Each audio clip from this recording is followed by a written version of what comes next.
The importance of R. The study of ancient Indian history is important for several reasons. It tells us how, when and where people developed the earliest cultures in our country. It indicates how they started agriculture, which made life secure and settled. It shows how the ancient Indians discovered and utilized natural resources, and how they created the means for their livelihood. We come to know how they took to farming, spinning, weaving, metalworking, and so on, how they cleared forests, and how they founded villages, cities, and finally large kingdoms. People are not considered civilized unless they know writing. The different forms of writing prevalent in India today are all derived from the ancient scripts. This is also true of the language that we speak today. The language we use have roots in ancient times, and have developed through the ages. Unity in diversity.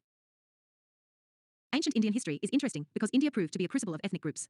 The pre-Aryans, the Indo-Aryans, the Greeks, the Scythians, the Hunas, the Turks, etc. made India their home. Each ethnic group contributed its might to the evolution of Indian social system, art and 1050. Ancient Indian architecture and literature. All these peoples and their cultural traits mixed up so inextricably with one another that at present none of them can be clearly identified in their original form.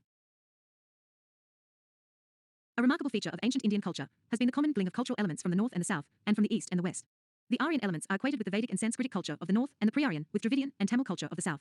But many Dravidian and non-Sanskritic terms occur in the Vedic texts described to 1500 to 500. They indicate ideas, institutions, product and settlements associated with the peninsula and non-Vedic India. Similarly, many Pali and Sanskrit terms signifying ideas and institutions developed in the Gangetic Plains AP pair in the earliest Tamil texts called the Sangam literature, which is roughly used for the period 300 BC, AD 600. The eastern region inhabited by the pre-Aryan tribals made its own contribution. The people of this area spoke Munda or Kolarian languages.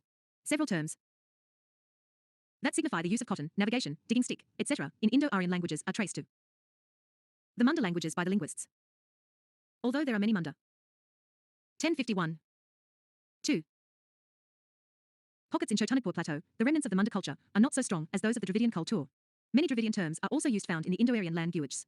It is held that changes in the phonetics and vocabulary of the Vedic language can be explained as much on the basis of the Dravidian influence as that of the Munda influence. India has since ancient times been the land of several religions. Ancient India witnessed the birth of Hinduism, Jainism and Buddhism, but all these cultures and religions intermingled and acted and reacted upon one another in such a manner that though people speak different languages, practice different religions, and observe different social customs, they follow certain common styles of life throughout the country. Our country shows a deep underlying unity in spite of great diversity. The ancients strove for unity. They looked upon this vast subcontinent as one land. The name Bharatavarsha, or the land of Bharata, was given to the whole country after the name of an ancient tribe called the Bharatas, and the people were called Bharatasantati, or the descendants of Bharata. Our ancient poets, philosophers and writers viewed the country as an integral unit. They spoke of the land stretching from the Himalayas to the sea as the proper domain of a single universal monarch. The kings who tried to establish their authority from the Himalayas to the Cape Comorin and from the valley of the Brahmaputra in the east to the land beyond the Indus in the west were universally praised. They were called Chakravartins. This 1051. Ancient India kind of political unity was attained at least twice in ancient times. In the 3rd century BC, Ashoka extended his empire over the whole country, except for the extreme south. Again, in the 4th century AD, Samudragupta carried his victorious arms from the Ganga to the borders of the Tamil land. In the 7th century, the Chalukya king, Pulakeshin, defeated Harshavardhana, who was called the lord of the whole of North India. In spite of lack of political unity, political format irons all over the country assumed more or less the same shape. The idea that India constituted one single geographical unit persisted in the minds of the conquerors and cultural leaders. The unity of India was also recognized by foreigners. They first came into contact with the people living on the Sindhu or the Indus, and so they named the whole country after this river. The word Hind is derived from the Sanskrit term Sindhu, and in course of time the country came to be known as India, which is very close to the Greek term for it. It came to be called Hind in Persian and Arabic languages. We find continuous efforts for the linguistic and cultural unity of the country. In the 3rd century BC, Prakrit served as the lingua franca of the country. Throughout the major portion of India, Ashoka's inscriptions were written in the Prakrit language and Brahma script. Later Sanskrit acquired the same position and served as the state language in the remotest parts of the country. The process became prominent in the Gupta period in the 4th century AD. Although politically the country witnessed 1051. The importance of ancient Indian high. Numerous small states in the post-Gupta period, the official documents were written in Sanskrit. Another notable fact is that the Ncert epics, the Ramayana and the Mahabharata, were studied with the same zeal and devotion in the land of the Tamils as in the intellectual circles of Benares and Taxila. Originally composed in Sanskrit, these epics came to be presented in different local languages. But whatever the form in which Indian cultural values and ideas were expressed, the substance remained the same throughout the country. Indian history deserves our attention because of the peculiar type of social system which developed in this country. In North India arose the Varina, a caste system, which came to prevail almost all over the country. The caste system affected even the Christians and the Muslims. The Kamits belonged to some caste, and even when they left Hindus to join new religion they continued to maintain some of their old caste practices. Relevance of the Payat to the present. The study of India's past assumes special significance in the context of the problems we face in modern times.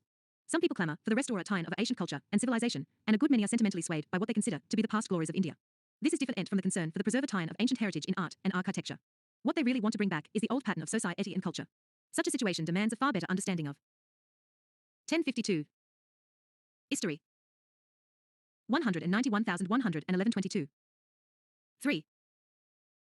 The past. There is no doubt that ancient Indians made remarkable progress in different fields of life, but these advances cannot enable us to compete with the achievements of modern science and technology. We cannot ignore the fact that the ancient Indian society was marked by gross social injustice. The lower orders, particularly the Shudras and untouched Abels, were encumbered with disabling ties, which are shocking to the nod-earned mind. The restoration of the old ray of life will naturally revive and strengthen all these inequities. Ncert India's Marcy to civilization was accompanied by the growth of social discriminations. The success of the ancients in surmounting the difficulties presented by nature und human lactals came due un hope and confidence in future, but the attempt to dotting back the past will mean the perpetuation of social inequity, which lag T country and is meant. It necessary to know what the past means. We have many survivals of ancient, medieval and later times persisting in the present. The old norms, values, social customs and ritualistic practices are so deeply ingrained in the minds of the people that they cannot easily get rid of them. Unfortunately, these survivalists inhibit the development of the individual and the cone try. They were deliberately fostered in a colonialist situation. India cannot develop speedily unless such vestiges of the past are removed from its society. The caste system and sectarian ISM hinder the integration and development of the country on democratic lines. Caste barriers and prejudices. 14. 1052. 4. Not allow even the educated people to appreciate the dignity of manual labor and prevent our unity for a common cause. Though women have been enfranchised, their age-long social subordination prevents them from playing their due role in social progress. This is also true of the lower orders of society. The study of ancient India helps us to go deeply into the roots of these prejudices. We can find 1053. Ancient India. Out the causes that sustain the caste system, subordinate women, and promote narrow religious sectarianism.